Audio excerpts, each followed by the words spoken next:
സലിം സലിമാണ് ഈ വാർത്താ സമ്മേളനം ഇന്ന് അറ്റൻഡ് ചെയ്തത്. അതിൽ മോഹൻലാലിന്റെ പ്രതികരണം ഇതുവരെ ഉണ്ടായിട്ടില്ല. കഴിഞ്ഞ കുറേ ദിവസങ്ങളായി അതിലൊക്കെ വലിയ വിമർശനങ്ങൾ ഉയർന്നിരുന്നു. അദ്ദേഹം പിന്നീട് സ്ഥാനം ഒഴിഞ്ഞു പോകുന്നു. ഇന്നിപ്പോൾ ഈ വിഷയത്തിൽ ആദ്യമായി മാധ്യമങ്ങളെ അഭിമുഖീകരിക്കുമ്പോൾ ആദ്യം തന്നെ ഒരു മുൻകൂർ ജാമ്യം എടുക്കുകയാണ്.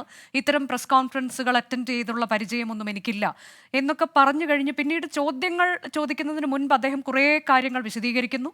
ചോദ്യങ്ങൾ വരുമ്പോൾ അതിനൊന്നും കൃത്യമായ മറുപടി ഇല്ലാതെ അദ്ദേഹം ഇതിൽ നിങ്ങൾ രക്ഷിക്കൂ എന്ന് പറഞ്ഞുകൊണ്ട് കേണപേക്ഷിക്കുന്നു. ചില സമയത്ത് വികാരത്തോടെ സംസാരിക്കുന്നു. ആ തരത്തിലേക്ക് കൃത്യമായൊരു നിലപാട് ഇല്ലാതെ സംസാരിക്കുന്ന മുൻ അധ്യക്ഷനെയല്ലേ നമ്മൾ കണ്ടത് സലീം?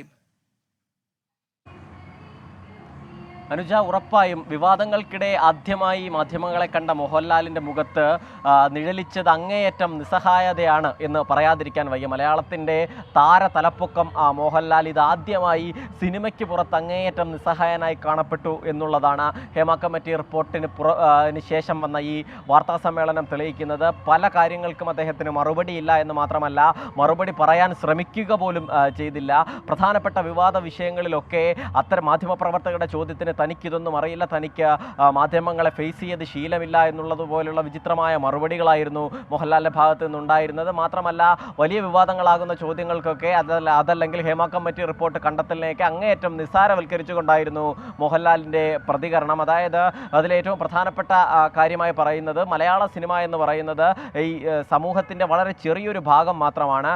അതിലുള്ള ചെറിയ സംഭവങ്ങളെ വലുതാക്കി കാണിക്കേണ്ടതില്ല എന്ന് പറഞ്ഞതിന് ശേഷം എല്ലാ മേഖലകളിലും പ്രശ്നമുണ്ട്, അതുപോലെ ഒരു ചെറിയ പ്രശ്നം മാത്രമാണ് സിനിമാ മേഖലയിലും ഉള്ളതെന്ന് അങ്ങേയറ്റം നിസ്സാരവൽക്കരിക്കുന്ന ഒരു മറുപടിയാണ് ഉണ്ടായത്. മാത്രമല്ല, മറ്റൊരു ഗുരുതരമായി മോഹൻലാലിൻ്റെ ഭാഗത്ത് നിന്ന് സംഭവിക്കാനേ പാടില്ലാത്ത പരാമർശം വന്നത്, ഇത് സംഭവിച്ചു, ഇനി ഇങ്ങനെ സംഭവിക്കാതിരിക്കാൻ നോക്കാം എന്നുള്ളതായിരുന്നു. രണ്ട് തവണയായി അമ്മയുടെ അധ്യക്ഷനായിരുന്ന, അത് അമ്മയുടെ അധ്യക്ഷനാകുന്നതിന് മുൻപേ, വളരെ കാലം മുൻപേ മലയാളത്തിൻ്റെ സൂപ്പർ താരമായിരുന്ന ഒരു നടൻ, ആ നടൻ പറയുന്നത് സംഭവിച്ചു എന്ന് പറഞ്ഞ് അങ്ങേയറ്റം നിസ്സാരവൽക്കരിക്കുന്ന ഒരു നിലപാടായിരുന്നു സ്വീകരിച്ചത്. മാത്രമല്ല, അമ്മയെ മാത്രം എന്തിനും ഏതിനും കുറ്റം പറയുന്നത് ശരിയല്ല. താരസംഘടനകളിൽ ചില പ്രശ്നങ്ങളൊക്കെ ഉണ്ടാകും, പക്ഷേ അതൊക്കെ പരിഹരിച്ച് മുന്നോട്ട് പോകണം എന്ന് പറയുകയും പിന്നീട് മലയാള സിനിമയെ രക്ഷിക്കാൻ നമ്മളെല്ലാവരും കൂടി ഒന്നിച്ചു ചേർന്ന് നിൽക്കണം എന്നൊരു അഭ്യർത്ഥനയായിരുന്നു മോഹൻലാൽ പറഞ്ഞത്. മലയാള സിനിമയുടെ തന്നെ ഏറ്റവും നല്ല വർഷമായിരുന്നു കടന്നുപോയിക്കൊണ്ടിരുന്നത്. അതിനിടയിലാണ് ഈ വിവാദം വന്നത്. ഈ വിവാദം ദേശീയ മാധ്യമങ്ങൾ ഉൾപ്പെടെ ചർച്ച ചെയ്തു. അതോടുകൂടി ആകെ ഈ വ്യവസായമാകെ തകർന്നു പോകുന്നൊരു സ്ഥിതിവിശേഷമാണ് നിലവിലുള്ളത്. അതുകൊണ്ട് തന്നെ തങ്ങളെ രക്ഷിക്കണം എന്ന നിലയിലുള്ള ഒരു പ്രതികരണമാണ് നടത്തിയത്. മാത്രമല്ല, ഈ ആരോപണങ്ങളിൽ നിന്നും ഇത്രയും കാലം ഒളിച്ചോടിയതാണോ എന്നുള്ളൊരു വിമർശനം നേരത്തെ തന്നെ ഉയർന്നിരുന്നു.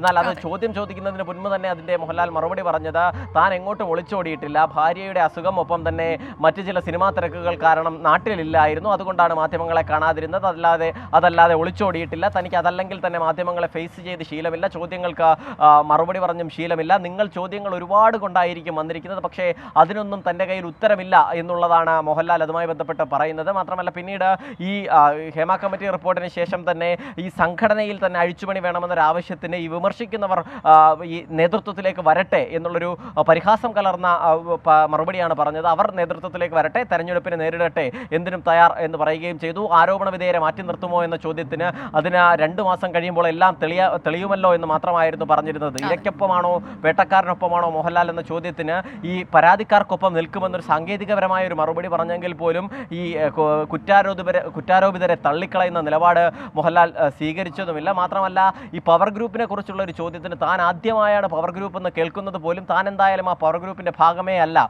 എന്നുകൂടി മോഹൻലാൽ പറയുന്നു. അങ്ങനെ ഈ 20 മിനിറ്റിലധികമാണ് ആ പ്രസ് മീറ്റ് നീണ്ടത്. ആ സമയം അത്രയും അങ്ങേയറ്റം നിസ്സഹായതയുടെ ഒരു ഈ കഥനഭാരമായിരുന്നു മോഹൻലാൽ നമുക്ക് മുൻപിൽ വെച്ചത് എന്നുള്ളതാണ്. മാത്രമല്ല, അമ്മ ഒരുപാട് പേർക്ക്, അത് ഈ അമ്മയുടെ തന്നെ ഭാരവാഹികൾ എപ്പോഴും പറയുന്ന ഡയലോഗ് തന്നെയാണ്, ഒരുപാട് പേർക്ക് പെൻഷൻ കൊടുക്കുന്ന സംഘടനയാണ്, ഒരുപാട് ചാരിറ്റി ചെയ്യുന്ന സംഘടനയാണ്, അതുകൊണ്ട് അതിൻ്റെ പ്രവർത്തനം ഇല്ലാതാക്കരുത് എന്നതുൾപ്പെടെയുള്ള ന്യായങ്ങളിലാണ് മോഹൻലാൽ അഭയം കണ്ടെത്തിയത്. അതിനപ്പുറത്തേക്ക് ഗൗരവ സ്വഭാവത്തിലുള്ള ചോദ്യങ്ങൾക്ക് മോഹൻലാലിന് മറുപടി ഇല്ല എന്നുള്ളതാണ് സങ്കടപ്പെടുത്തുന്ന കാര്യം. അനുജ.